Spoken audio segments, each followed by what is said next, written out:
Good afternoon. My name is Libby Tisdale, lifelong resident of Charleston, South Carolina. I feel that today we have a lot of information out there, but it's so hard to keep up with it. So I will attempt to read the Post and Courier, just give you a brief synopsis of what's happening in Charleston and in South Carolina in our newspaper. If you want to follow up on any of this story, you can visit the Post and Courier's website at www.postandcourier.com. Today is Thursday, November the 7th, 2019. Dream coming true for bikers and walkers.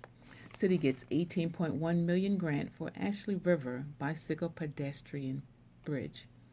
Bicyclists and pedestrians soon will have their own bridge across the Ashley River.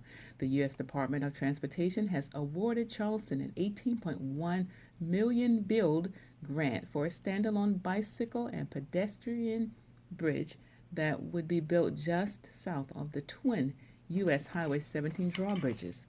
The federal money promises to fulfill more than a decade-long struggle to create a safe route across the Ashley River comparable to the 10-foot wide Wonders Way bike ped path on the Arthur J. Ravenel Bridge across the Cooper River. Election night headache. Charleston County's real-time results sparked confusion when early in count it appeared to show 90% of precincts tallied. Attempts to make election night's results more dynamic for Charleston County voters backfired Tuesday night when election officials uploaded real-time results to a free website but failed to say how many precincts were reporting. Rather than issuing both the vote counts and the precincts totals, early updates in the county's municipal election did not show how much of the vote or how many precincts were outstanding. Missed filing deadline, no obstacles for mayor. Paul Wimberly didn't know he was reelected as Reesville mayor on Tuesday until a reporter's call the following morning. I hadn't heard yet. Well, thank you for telling me, he told the Post and Courier. What we learned from 2019 hurricanes: stronger storms farther north means more risk. 20 miles. That was the difference for the South Carolina coast in getting a brush by hurricane season or a fifth straight year of wreckage. If the eye of Hurricane Dorian in September had jogged 20 miles closer to land, where little more than a day earlier it was predicted to travel, some of the worst of its winds would have roared ashore and blasted longer. James Islanders frustrated with planned school bus lot. The Charleston County School District has changed course on plans for a controversial school bus parking lot on James Island, and some residents aren't happy about it. Court upholds dismissal of watermelon ritual defamation case. The South Carolina Court of Appeals ruled Wednesday to uphold the dismissal of a defamation lawsuit involving a former academic magnate, high school football coach, and a controversial post-game ritual. At issue were two editorials published by Charleston City Paper in 2014 about former academic magnate football coach Eugene Bud Walpole and the team's victory ritual in which players chanted and smashed watermelons with caricature-like faces painted on them. Number of College of Charleston students mump cases grows to 21. South Carolina's health officials confirmed the number of mumps cases at the College of Charleston has reached 21. This comes after an outbreak of the virus was reported in September when 3 cases of the virus were confirmed by the South Carolina Department of Health and Environmental Control. Police. Man shot at gas station was gambling. A man who was shot Saturday during a botched robbery attempt at a North Charleston gas station is facing criminal charges in other states, police said Wednesday. Further investigations reveal that Andre Snell, 33, faces charges related to fraud, assault, drugs, and weapons filed by police departments in several states, said Carly Ash, a North Charleston Police Department spokeswoman. States brief. Co-workers buy car for women. Greer, South Carolina.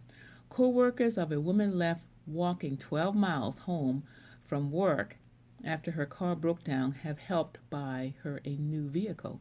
Josh Lewis and his boss noticed 60-year-old Darlene Quinn on foot several times as they drove home from FedEx near Greer, Lewis said.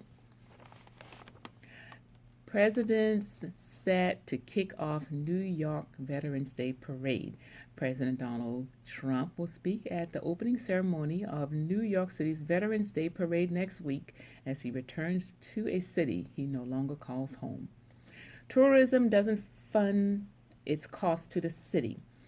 With the outcome of the Charleston mayor election now on hold until a runoff election in 2 weeks, among the remaining ongoing issues is how to raise the money that's needed to pay for all the massive projects that have to be done, particularly flood control. Officer convicted of wife killing, Lancaster, South Carolina.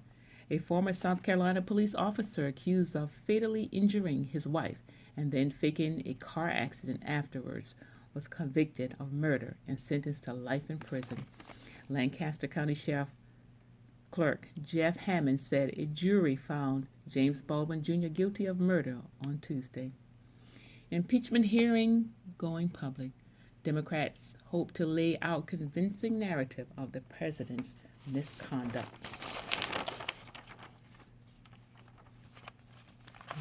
Okay. Senator Booker to appear in Pints and Politics series. Democratic presidential candidate Cory Booker will take part in the Post and Courier's Pints and Politics series Friday in Charleston. Booker will be at the Palmetto Brewing Company, 289 Hugie Street. The event begins at 3 p.m. with the questioning start time set for 4 p.m. Restaurant manager gets 10 years for forced labor. A South Carolina business manager who admitted to enslaving a man with intellectual disabilities at a Conway restaurant was sentenced Monday to serve 10 years in prison and repay his victim for years of verbal and physical abuse. Bobby Paul Edwards, 54, pleaded guilty in 2018 to one federal count of forced labor punishable by up to 20 years in prison. In addition to his 10-year sentence, Edwards was ordered to pay Christopher Smith $272,952. Columbia's only adult store is giving up the fight, moving after years of city battle fatigue. Columbia, South Carolina. 8 years after opening inside a former Divine Street Taco Bell, the owner of a Columbia sole adult business is ready to leave if the city officials who have long sought his departure are willing to buy out this lease by February. Trump plows ahead despite fresh signs of trouble for 2020. Political brief. Sessions to announce Alabama Senate bid. Virginia Democrats promise a swift action. Virginia Governor Ralph Northam promised Wednesday to ride a wave of voter dissatisfaction with President Donald Trump to turn the Old Dominion into a state where gun laws are stricter, the environment is cleaner, and cities have greater leeway to take down Confederate statues. Bevin seeking vote, recanvass in Kentucky.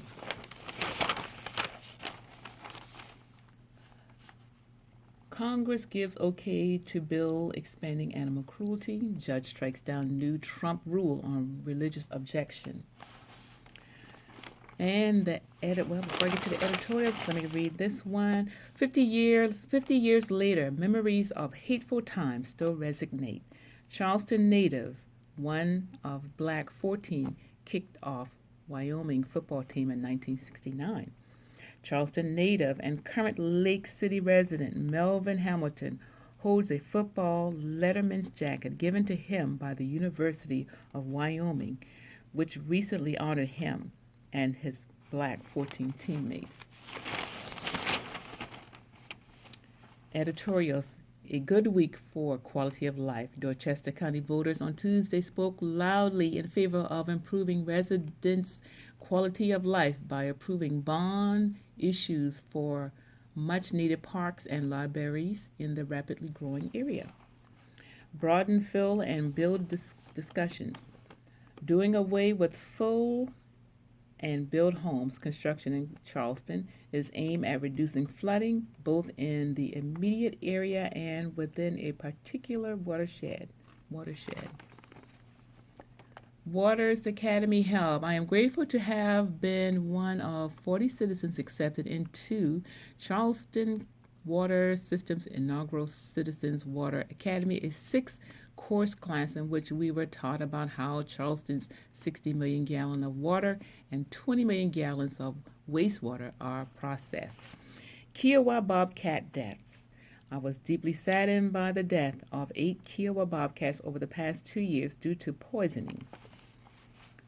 And great newspaper, my wife and I headed home November 4th after an extended weekend visiting our cousin in West Ashley. I really enjoy reading the Post and Courier every day. The opinion section is first rate. Deadly ambush shows Mexico has lost control.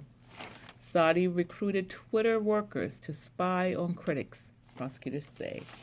And that is all that I have today. Just catch up on the rest of the news of this newspaper at the Post and Courier, www.postandcourier.com. Again, this is Libby Tisdale from Charleston, South Carolina, reporting on the newspaper November 7th, 2019. Have a great day.